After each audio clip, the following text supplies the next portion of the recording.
camera a little so you'd be in the middle. Hello? I was thinking you could just adjust the camera a little so you'd be in the middle. Is Okay. it okay this way? Okay. You're sure? Yes, sir. All Okay. right. So we're live now. 1 minute, please.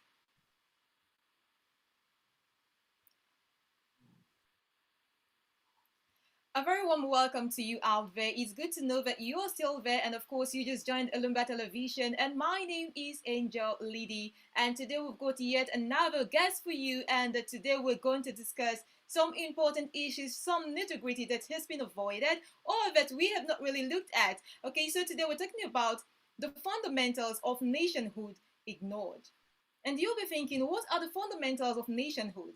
Okay, I wouldn't want to just let the cat out of the bag, but I do know that one of the fundamentals of our nation, of a nation, is security.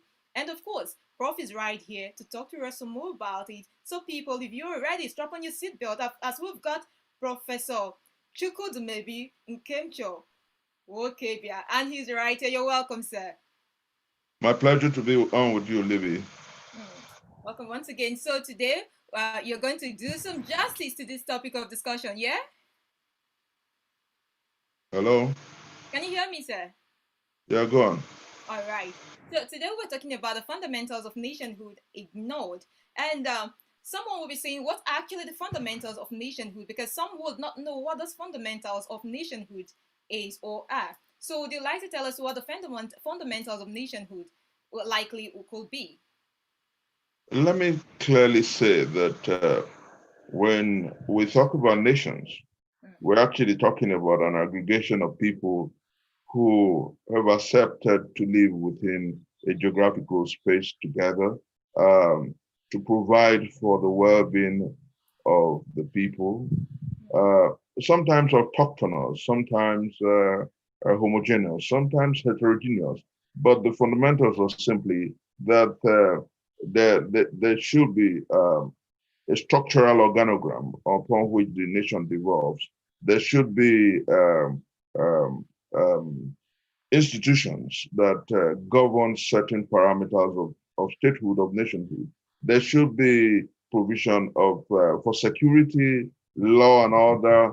There should also fundamentally be the leadership within that structure must take upon itself the responsibility of providing for the peace, order, and good government of that space. Unfortunately, when we talk about Nigeria as a country, um, most of these fundamentals are lacking because, and that's actually why this course is important. If you say this country is a nation, what are the fundamentals? What are the things that this nation devolves upon? And how well has it provided for its citizens? How well has this government, this country devolved a structure that will make her citizens proud and happy to identify with the nation? that's a detailed definition there, and Prof has just told us what a nation is, and of course what it entails, and what are the necessities a nation should have. Prof, you're going to Libby, say something. can you be a bit louder, Libby? Okay. So I said, Prof has been able to talk to us about a nation and what are the needed things for a nation to exist. Now, well, you did mention leadership. Talk some more about leadership and, of course, providing the peace and order in a nation.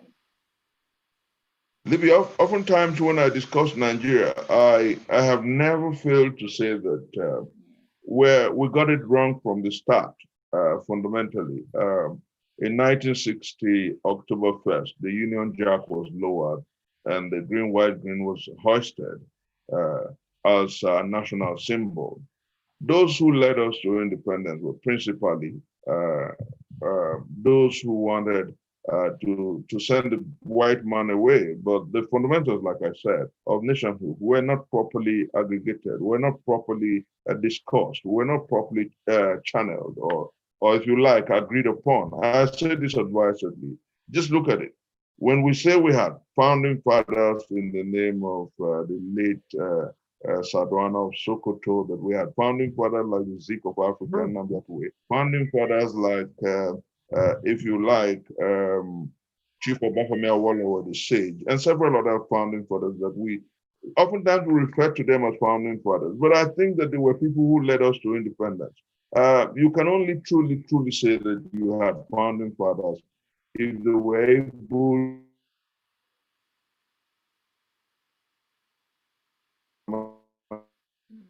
What's going on right now? The signal seems not to be strong. Is it from my end?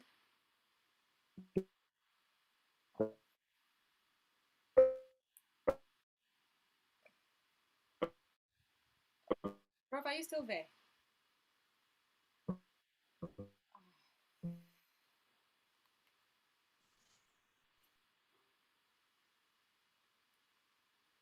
Oh no. Prof, are you still there? Can you Yes, I can hear. I can can hear you you now. hear me? Yes, I can hear you, but your camera is turned. Please Yeah. turn your camera the other way, please. Can you hear me? Yes, I can hear now. I'm sorry for that. Like I was saying, at the dawn of independence, there was this debate that was allegedly popular amongst the founding fathers, quote and unquote, of this nation. I remember that it was said that Zeke, in a debate, said, let's forget our differences and move on. And the Sadwana of Sokoto said, no, we cannot. We have to understand our differences and move on. And then the late sage of Obafemi Awolowo said, we have to not only understand our differences, but we have to create sufficient parameters for us to grow together as a people. But let me say clearly, Libby, can you hear me? Yes, I can hear you. Just that your Yeah. camera, I can't see you. Hello. Those are the things we have with technology.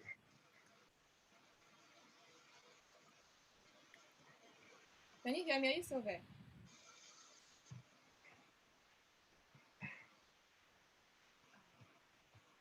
Can you see me now? 1 minute, please.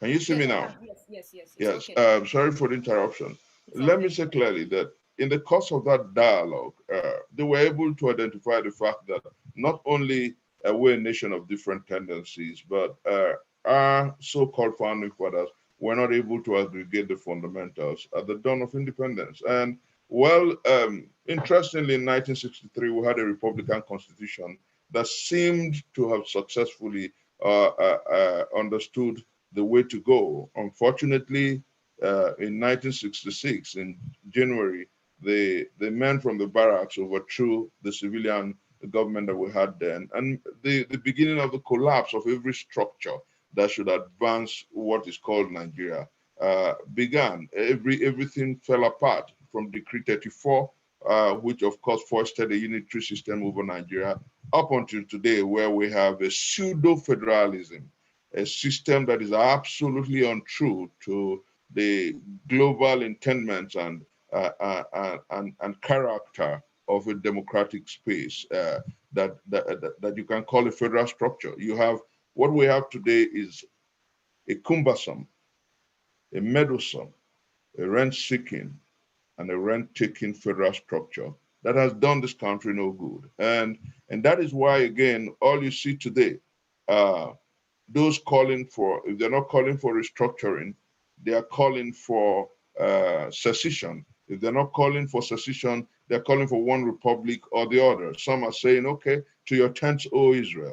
And that is because the fundamental aggregates, the fundamental issues, um, the fundamentals of nationhood are lacking. We have not been able to agree on whether we want a unitary system or whether we want a truly federal system. We have not been able to agree on whether we want a bicameral legislature or a unicameral legislature. We have not been able to agree on whether we want to devolve power or not. And you know what makes it very funny, Libby? We don't Tell me. even have uh, uh, a population demograph that we're proud of, that we can actually say that this is the population of the Federal Republic of Nigeria, and the Nigerians truly believe that this is what it is. Because for the first time in the history of census computation in population demographs, Nigeria is the only place where you have coastal regions, coastal states having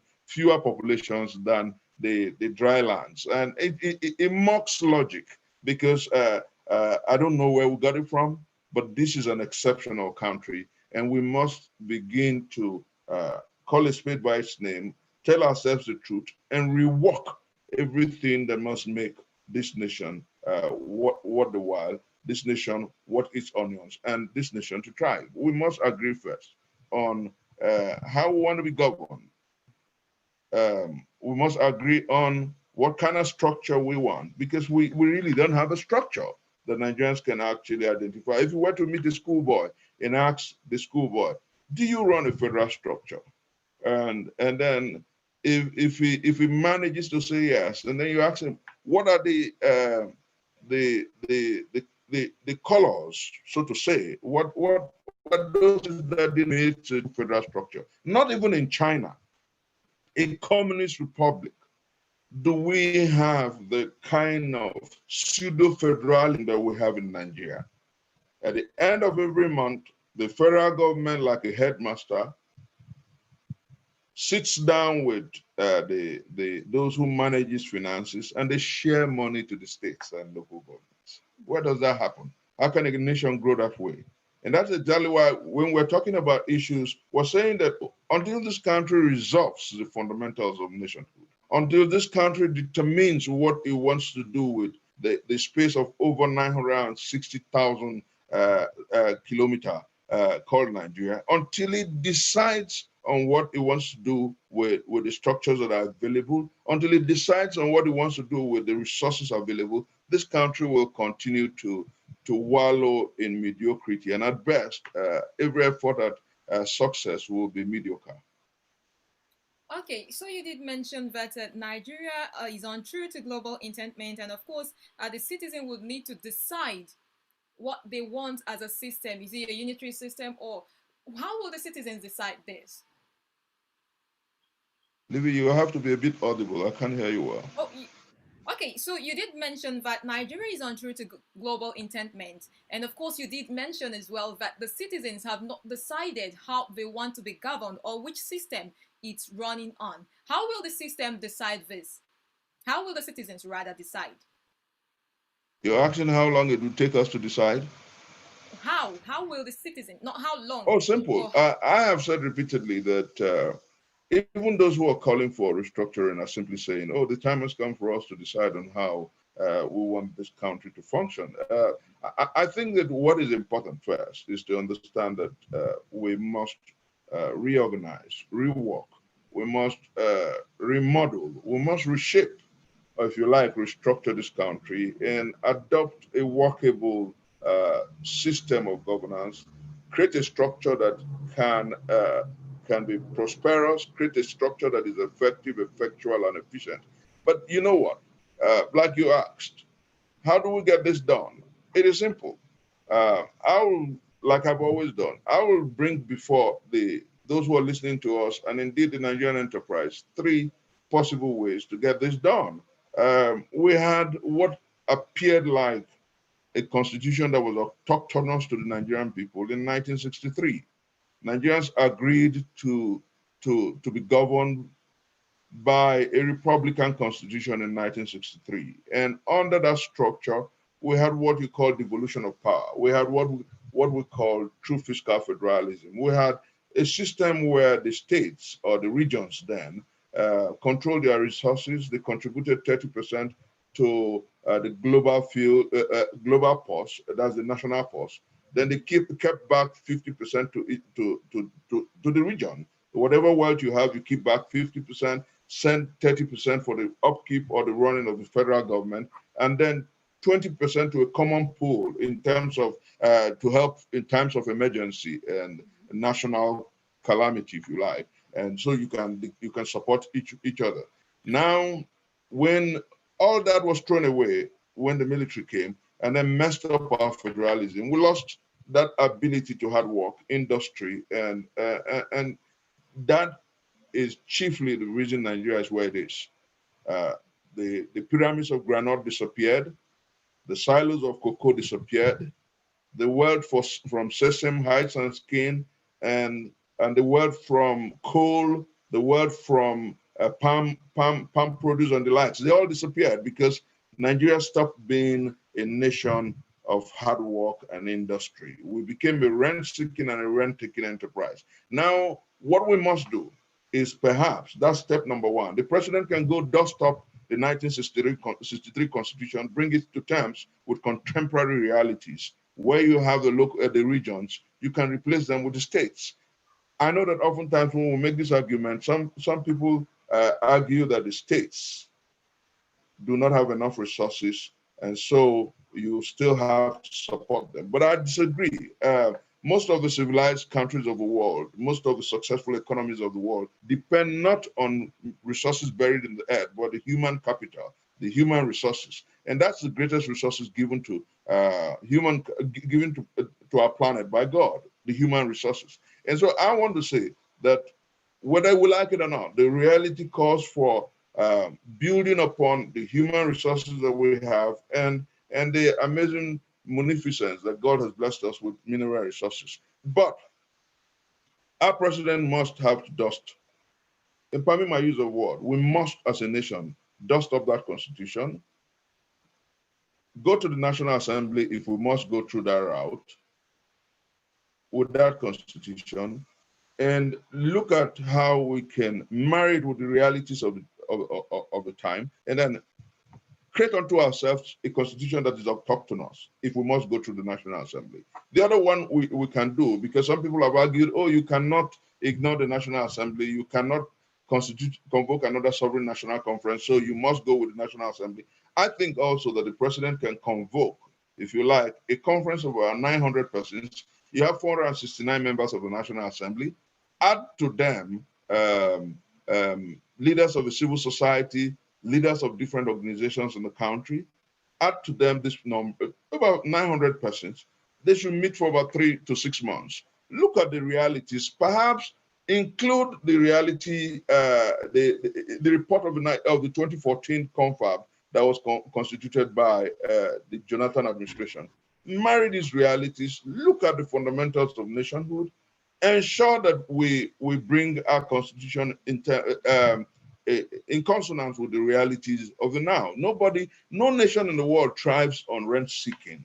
You cannot sit in Abuja and take oil from the Niger Delta and run Nigeria the way you want. You just cannot continue that way.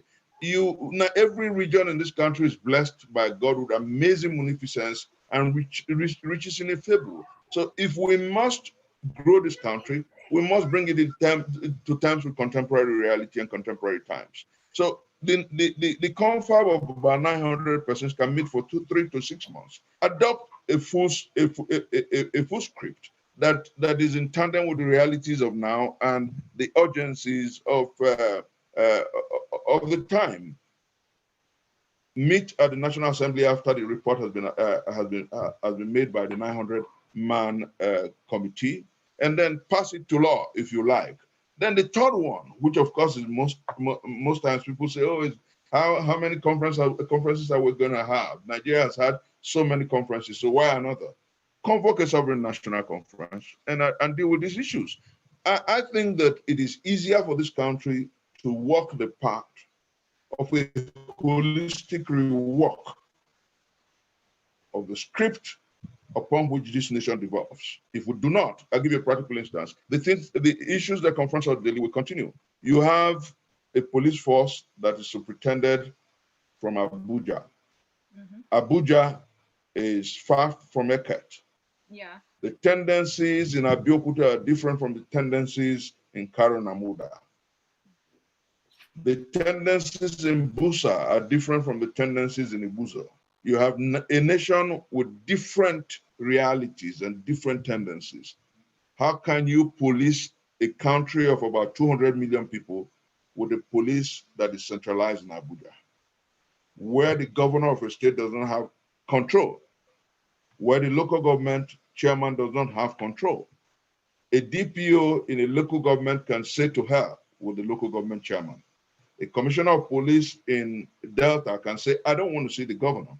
And nobody can put him to to the guillotine for it. Nobody can charge him for it. Nobody can accuse him for it because he's answerable first to the Inspector General of Police. The time has come for us to rework the structure of this country such that you can have state police and community police. Everything about the structure of this country runs contrary to the realities of the times. And that is why Nigeria is where it is. Look at an instant a few days ago, I think 2 days ago, the kidnap in Katsina. As you and I talk, the high command of the Nigerian security architecture all had to move to Katsina. But if the governor had sizable control over a state police, he can unilaterally deal with fundamental issues of insecurity in his state. I think that the time has come. And look at it, Libby. Yeah. You send a policeman who scarcely understands the language of my people, Of the people. from Sokoto to Ibuzo, to police Ibuzo. And then all he understands is perhaps the little English he was taught in school. And then in my hometown where we speak Igbo, how do you want him to police my people? Anytime they see him, they change from English language to Igbo. How do you police a nation this way? How do you protect a people this way? How do you secure a nation with the kind of constitution we have? I think that every effort that the Nigerian political operators have put is like pouring water into a basket. Wow, that's detailed. Now let's look at it. You just mentioned that it's a bit difficult, or it's a major issue when you send police people from a different location to another, like sending a policeman from Katsina State to Ibo or to Ibuzo, like you did mention. But let's look at it. If police are posted to different locations based on their language, let's say someone from Igbo client is actually sent to an Igbo speaking state, will this manage the security issue to a level and curb terrorism? No, if you understand me clearly, and if I get where you're coming from, we're not saying that you can't police at all. We're saying that you'll be most effective in the area where you understand the nuances, the language, the tendencies, and the characters of the people. And that's what happens all over the world. You don't throw people from one end of the country to another because you have a federal police and you think that they'll be effective, except we're deceiving ourselves. You know, what I'm saying essentially is that we should have community police. We should have state police. And then we can continue with the federal police too, you know, but you have to have levers and stratas of security management. Unfortunately, what we have is a meddlesome center that controls everything. It is Abuja. Let me make you laugh. I'm from I keep talking about my hometown. I'm from Ibuzo. There's a federal government college in Ibuzo. Libby, do you know that the Federal Ministry of Education is responsible for supplies of newspapers in that federal government college? Do you know that the Federal Ministry of Education in Abuja is responsible for chairs and mattresses in that school? That's exactly what we're saying. If you have that kind of system, then you will have a corrupt nation. Of course. Our system engenders corruption. Because who monitors what happens from Abuja in Ibuzo? Who monitors what happens in Okene? Who monitors what happens? You must understand that the way we run this country is ineffective, is ineffectual, and by every means non-efficient. People, if you just joined us, this is Salomba Television, and we have been talking about the fundamentals of nationhood that has been ignored. And we also have Professor. Yes, he is a prof, and he is Professor Chukwudumebi Nwaokobia, and he's been talking to us on the topic fundamentals of nationhood being ignored. He's mentioned a lot, and he did recently mention security in Katsina, or the situation in Katsina at the moment. And I would also like to look in that direction. You see, the happenings in Katsina is actually an issue that it did shake the nation, and people are saying a lot of things. Some are saying, how can we be not sure of the figure of students that were moved from the hostel? And there is also another saying that all security has been deployed to the location. There are so many things coming up. Prof, please, can you look at this a little more, just some more, and see, talk to us about it. What could have been done to curb this situation, and what are the necessary or procedures that should have been put in place to make sure that these school children are brought back safe and unharmed? No quick fixes. I think that now that we have our children, young ones who have been taken away by insurgents and bandits, the first thing to do is commendable what the government is doing already. They've moved on to the local Cinco where the kidnap happened.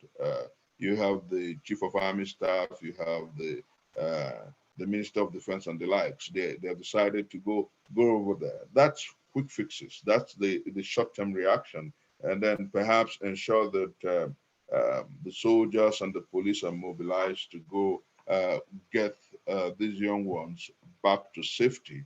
I salute that effort, but I think that every day the new frontiers of conflicts open, what it calls this nation to is to the fundamentals of nationhood. Every day that you see human barbecues thrown up in the air, every day that the Haramis murders people in the northeast, every day that the Haramis murders people in the northwest, every day that the bandits and insurgents kill people across this country, every day that marauding herdsmen murder people across this country, like what happened 2 days ago in Benue State, every day that army is let loose upon our land, what it calls our leadership and the operators of this nation to is to redirecting the force of government to making our structure effective and effectual. I say this advisedly. We will continue to make quick fixes. We will continue to make spontaneous reactions to issues like this. We will continue to hear nice speeches and platitudes. We will continue to hear the government promise us that they will do this and they will do that until we holistically work on reworking this superstructure. We have a dysfunctional superstructure, and that dysfunctional superstructure is responsible for the level of unemployment, which grows the army of those who are responsible for this conflict, crisis, and banditry. I hope you understand that Yeah. if the majority of our people had good jobs, they won't be agents in the hands of insurgents and terrorists. I hope you agree that if we had a superstructure that is working, if we had electricity across our country that can help young boys and young girls create jobs and be useful to themselves, we won't have the level of criminality that we have. It was a popular American criminologist who said that the society prepares the crime, the criminal commits it. And that's where we are. We are at that point where we can continue to make quick reactions to these issues. But until we rework the nation such that it becomes effective, prosperous, rich, and provides for its people, crisis, conflict, brigandage, and banditry will continue. So government can continue to do the things it's doing and improve upon national security, but fundamentally, we must improve on how government and governance affects the people. Okay, that's been really deep into it. Now let's look at the security of Nigeria. You see, in 2015, when the president was campaigning then, it was a huge relief to Nigerians, being that he was a former head of state and he was a former military person, and Nigerians were saying because it's a military man coming to be, we're covered. Now look at the security challenges and look at the security condition of Nigeria. Will you say that what Nigerians expected was not done, or the government is doing enough, but it's just not working? No, I wouldn't conceivably say that government is doing enough. No. When in 2014, 2015, we campaigned for this president, I was then the DG on Change Ambassadors of Nigeria. We told Nigerians that, oh, following the antecedents of our dear president, he was a retired general, he will protect the space and ensure that Nigeria is safer than it was under Jonathan. Unfortunately, those promises have not been fulfilled. And as you and I talk, what we have heard are more platitudes, and we will do that, we will not do that. This is what government will do to improve on national security. We've heard words, more words than action, and that's exactly why the spate of killings has continued, if you like, has increased. Because I was telling somebody a few days ago that we did not, under Jonathan, see the murder of 43, or if you like, 67, or if you like, 107, depending on the figures you want to believe, of uh, this number of farmers in one day. Under Jonathan, we had 3 were taken away. But in the case of Katsina, the governor has said that about 333 of the students are still missing. The garrulous spokesperson of government called Gabasheu has come to refute it. I wonder whether he lives in Katsina or whether he's the governor of Katsina. But that's what you have in this present country, under this present watch. The death and death of pity, the death and death of sympathy, the death and death of empathy, the death and death of love, the death and death of truth. That's what we have in this country today. They are consistently lying to the Nigerian people about what affects us in terms of national security. And that's why, whether you like it or not, the bandits, the villains, and the insurgents are getting bolder, because rather than deal decisively with these fundamental issues, what government does is lie about these fundamentals. And I want to say, Libby, that I thank God for mediums and mediums like yours. I thank God for a few of the segment of the media that is consistently saying the truth and trying to inform the Nigerian people. The truth is, until the present service chiefs are asked to go, until the present service chiefs who haven't done enough to protect Nigeria leave, I cannot say that this government has done enough to protect the Nigerian people. Thank you so much. And you did mention also, I see a hand up. We'll take questions from you in a moment. Okay. You did mention Nigerian youths and trying to be hardworking. And of course, you did mention electricity as well. The Nigerian youths, they do struggle or they strive. They try to be independent. They try to do things to support and build the economy. But they have their setbacks. Some of the setbacks Nigerian youth face, I'll list some of it. For instance, you have electricity. Now, let's not even ignore security. Security is a major issue that the Nigerian youth have in building a business. We also have electricity. We also have the many taxes. Like some will say, I have to pay for signage, I have to pay rent I have to pay. All of this, what's your suggestion that would help Nigeria support her youth in building businesses that will, of course, grow the Nigerian economy? Libby, I didn't get that question correctly. I didn't Okay, get you correctly. I did mention that Nigerian youth, at some point, you did mention Nigerian youth working hard and, of course, being involved in nation building. But we see that Nigerian youth are actually striving. They are trying. The recent protests will tell you that Nigerian youth are doing something. They are trying to grow the economy. They are doing a lot. But the Nigerian youth have major challenges. One of those challenges is electricity. And of course, security is there as well. And the next is many taxes or many bills to pay. You see, I had a discussion recently with some business owner, and the business owner said, "Oh, I just spent too much, and it's weighing down my business." And in that words was, Nigeria tries to pull you down even when you try to grow up or when you try to stand on your feet. Now, one of the major concerns of the youth was, I have to pay tax.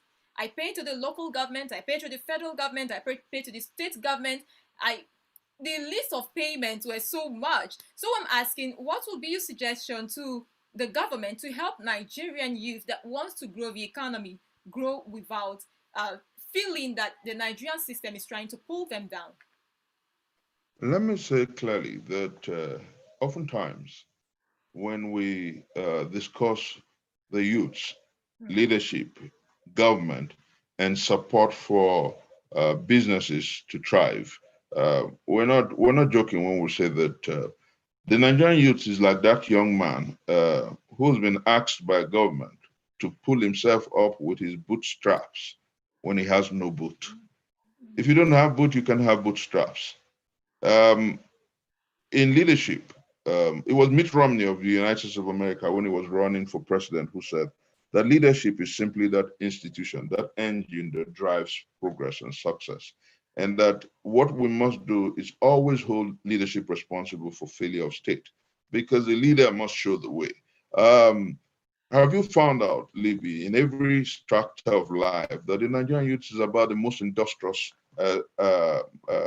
if you like, species of Homo sapiens known to mankind? These boys can do anything.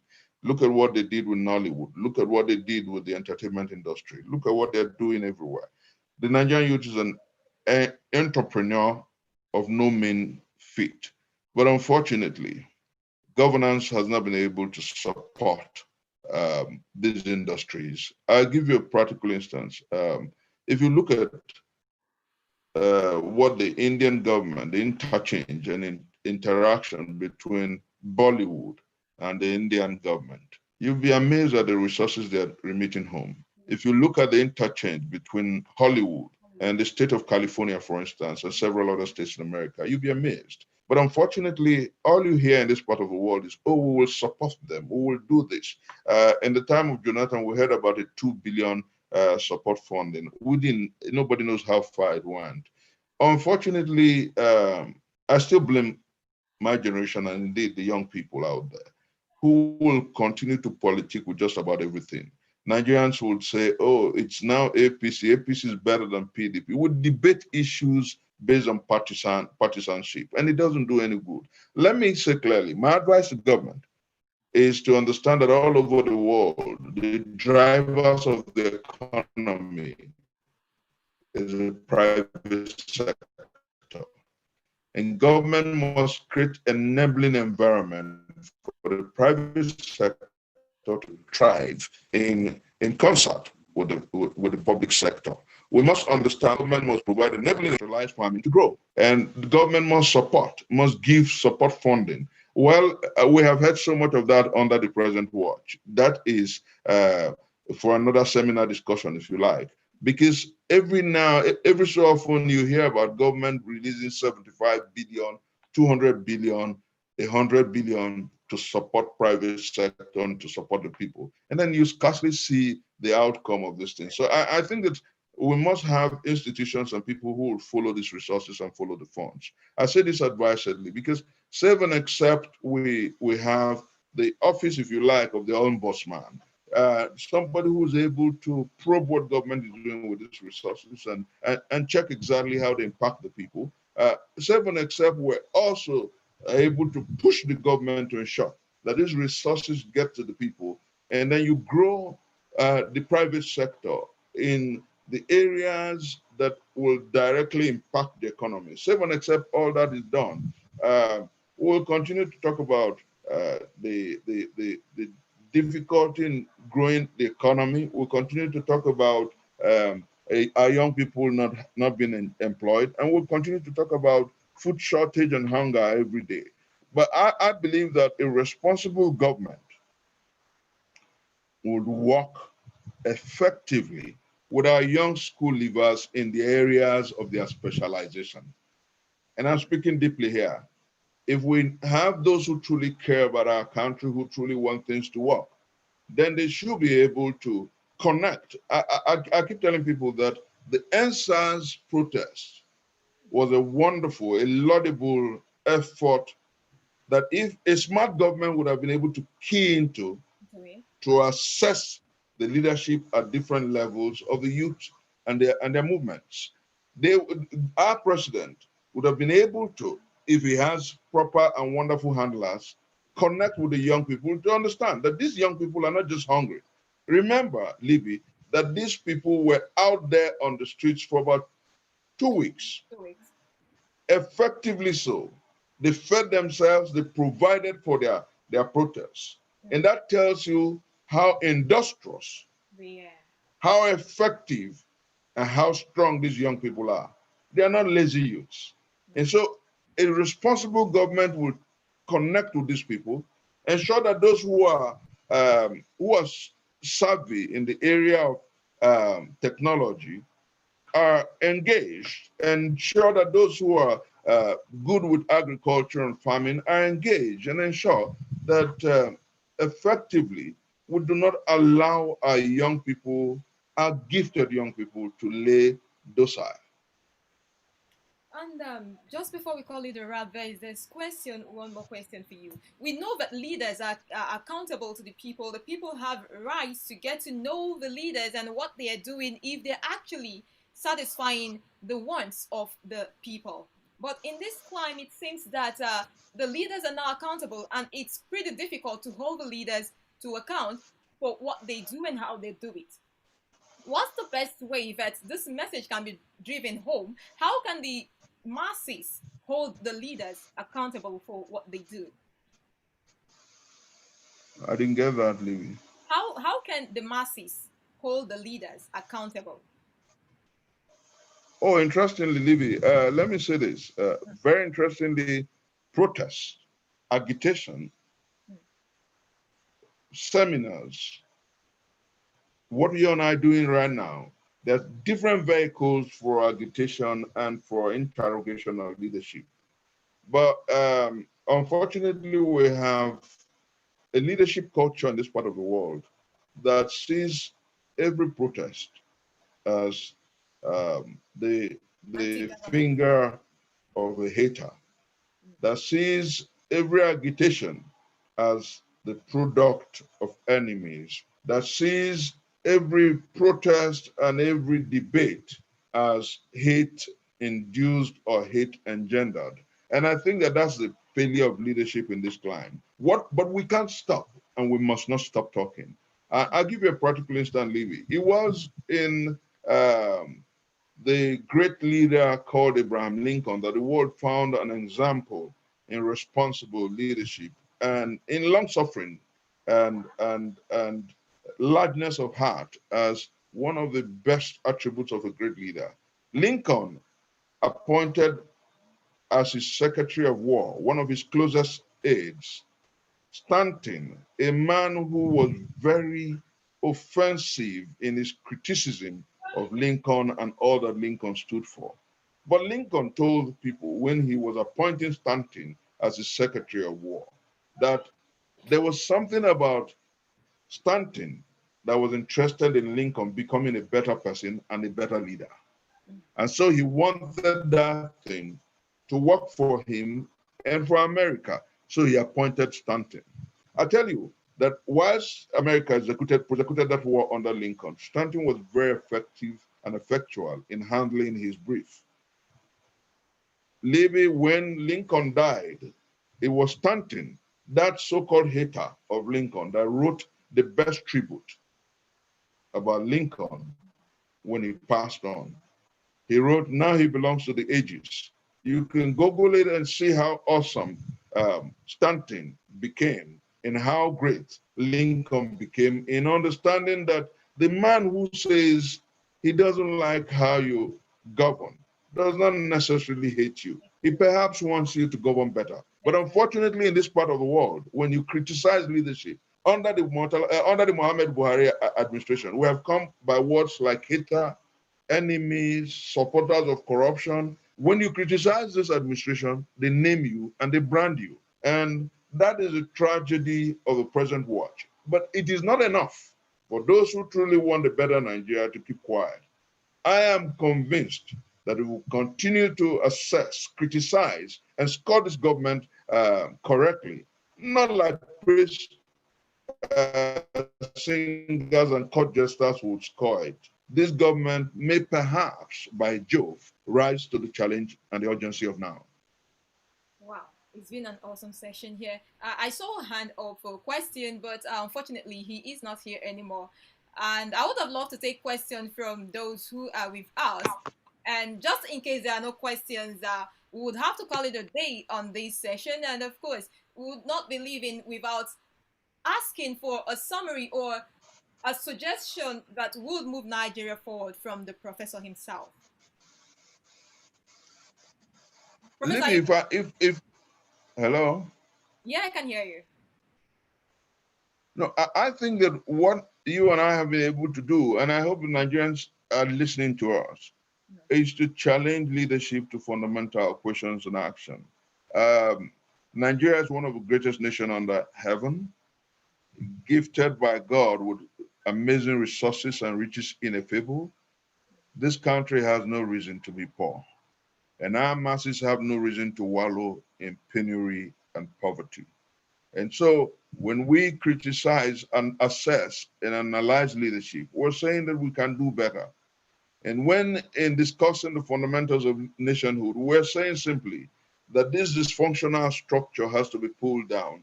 It was my mentor, Martin Luther King Jr., who said that true compassion is not in tossing a coin at a beggar, but in ensuring that the edifice that churns out beggars, that produces beggars, is pulled down.